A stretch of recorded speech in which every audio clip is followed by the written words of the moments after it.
Oi, gente, aqui é a Prof. Paula. Vamos lá, continuando o nosso estudo de biologia, agora em aulas online, bem legal, certo?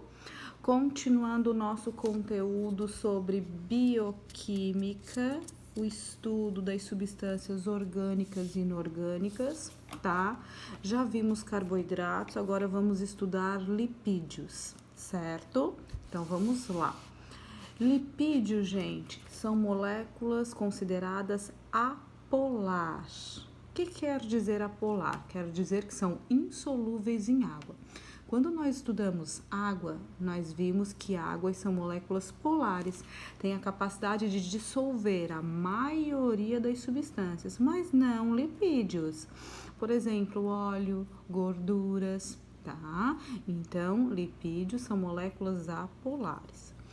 Bom, funções, várias funções. Por exemplo, reserva energética no nosso tecido adiposo, na nossa gordurinha. A nossa gordurinha tem células chamadas adipócitos que guardam lipídios. Caso precise, o meu corpo precise de energia, ele vai lá nos lipídios dessa gordura para formar energia então.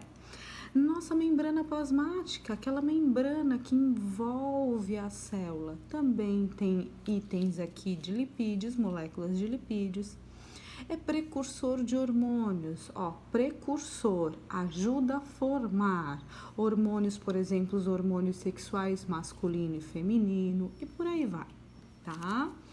E aqui nós vamos estudar, então, 4 grupos. Só que aqui, gente, é um pouquinho diferente de carboidratos. Aqui nós não estudamos da menor unidade para maior, ou seja, da menor unidade até quando nós tivermos os polímeros, que são grandes, a união de vários monômeros. Não, aqui são grupos que compõem aqui os lipídios, tá?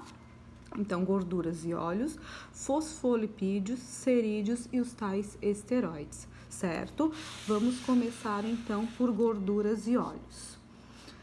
Beleza.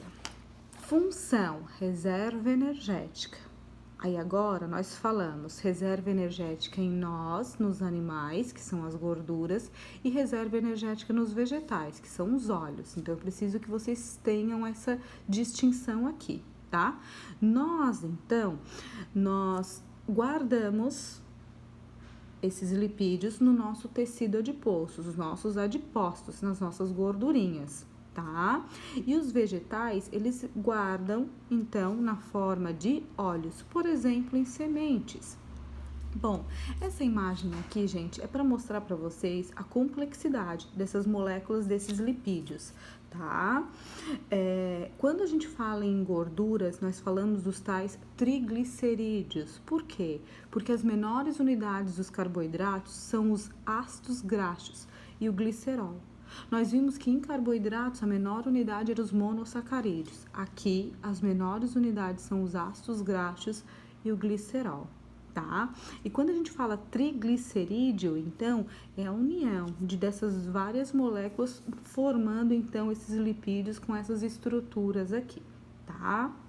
Bom, ainda com relação a essa reserva energética, em nós, por exemplo, outra função relacionada aqui à reserva energética, nós podemos citar outra função de ser isolante térmico. Então, a gordurinha, o nosso tecido adiposo, tá, que guarda esses lipídios, é sim um isolante térmico. Como que eu vou lembrar, prof?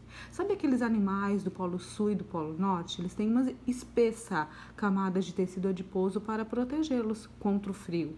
Os ursos, por exemplo, que hibernam, né? Às vezes o urso ele pode ter uma camada de até 12 centímetros desse tecido adiposo para protegê-los, né? E para compor, por exemplo, a época de hibernação, tá? Então, beleza, vamos lá. Seguindo, outro grupo, fosfolipídios. Fosfolipídios, gente, eles compõem a membrana plasmática das células. Nós ainda vamos estudar membrana plasmática, tá? Nós já estudamos, nós já vimos que a membrana plasmática é aquela membrana que envolve a célula, que delimita a célula.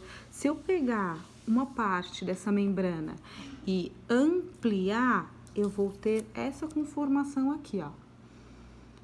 Formada, então, essa membrana por 2 camadas de fosfolipídios. Tá, prof, mas onde está os fosfolipídios? Tá aqui, ó. Eu tenho um fosfolipídio aqui. Eu tenho, então, 2 camadas de fosfolipídios. Sabe por que essas 2 camadas? Porque eles são constituídas por 2 partes, essa bolinha e essas perninhas aqui. E cada uma dessas partes tem aquela característica de ser polar e apolar. Olha só que interessante. Então, essa parte das bolinhas, elas são consideradas moléculas polares, ou seja, com afinidade com a água.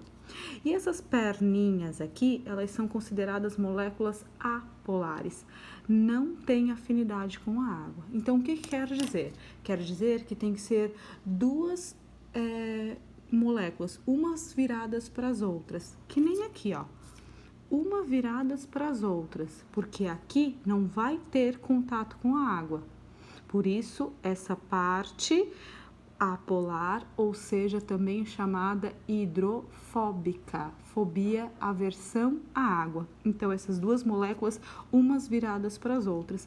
E aqui, onde tem a parte polar, vai ser ou dentro da célula ou fora da célula. Ambos esses meios aquosos com água. Então, essa estrutura que é apolar, ou seja, hidrofílica. Essas moléculas de fosfolipídios, então, elas são chamadas moléculas anfipáticas, porque tem a porção hidrofílica e hidrofóbica na mesma molécula, na mesma estrutura, certo?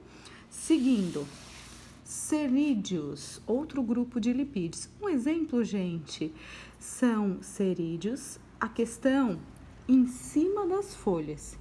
Em cima das folhas tem uma camadinha de cera, os cerídeos, para a questão de impermeabilização das folhas, evitar, por exemplo, desidratação.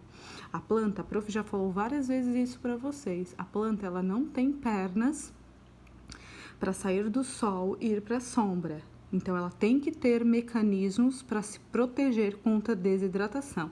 E um dos mecanismos é ter uma camadinha de cera, então, em cima das folhas para evitar desidratação, tá? E por fim, gente, esteroides, o nosso famoso colesterol. Turma, colesterol não é de total ruim. Nós temos o colesterol bom, o chamado HDL, e nós temos o colesterol ruim, chamado LDL. Essas siglas são por quê? Turma, o colesterol ele vai circular no nosso corpo através da corrente sanguínea. Ele não sabe nadar sozinho, ele precisa que alguém ajude ele a ser transportado pela corrente sanguínea. E quem vai ser transportado vão ser lipoproteínas de alta ou baixa densidade. Então, essa sigla aqui, ó, isso aqui, ó, é essa palavra, height, que é alta. Proteínas de alta densidade transportam esse colesterol através da corrente sanguínea. Então, HDL é o colesterol bom. Já o LDL, a sigla vem de LOW. Proteínas de baixa densidade conduzem o colesterol ruim através da corrente sanguínea. Só que por ser de baixa densidade, elas podem às vezes se acumular em veias e artérias e, por exemplo, formar aquela doença chamada aterosclerose, obstrução, entupimento de veias e artérias, tá? Então, gente, colesterol não é de total ruim. Se nós tivermos uma dieta ruim, rica em comidas gordurosas, muitas bebidas, não só alcoólicas, mas bebidas açucaradas, enfim, tá? Nós podemos aumentar o índice de colesterol ruim no nosso organismo, tá? Mas se nós tivermos uma alimentação boa, bons hábitos de vida, tomar bastante água, fazer exercícios, enfim, tá? Nós temos, então, o colesterol bom dentro do nosso organismo, tá? Aqui é a estrutura dele. Bom, e com relação às funções, olha só que interessante, gente. Ele também está na nossa membrana plasmática, proporcionando, por exemplo, fluidez, tá? Ele participa também da produção, da síntese e produção de sais biliares. A famosa bile. A famosa bile, gente. Bile, tá? A bile é produzida no fígado e atua que nem um detergente das gorduras que nós ingerimos pela alimentação, tá? Ele é precursor também, o colesterol, de hormônios sexuais. Quem são esses hormônios sexuais? No homem, testosterona e na mulher, progesterona e estrógeno, tá? Então, nas nossas gônadas, ovários nas meninas e testículo nos homens, há sim esses esteroides, esse colesterol ajudando a formar então esses hormônios sexuais, tá? E ele ajuda também na formação, ou seja, na fixação dessas vitaminas no nosso corpo, vitamina A, D, E e K, certo? Bom, é isso, gente. Então, a nossa aulinha, os nossos grupinhos de lipídios. Espero que vocês tenham gostado e até a próxima. Beijinho!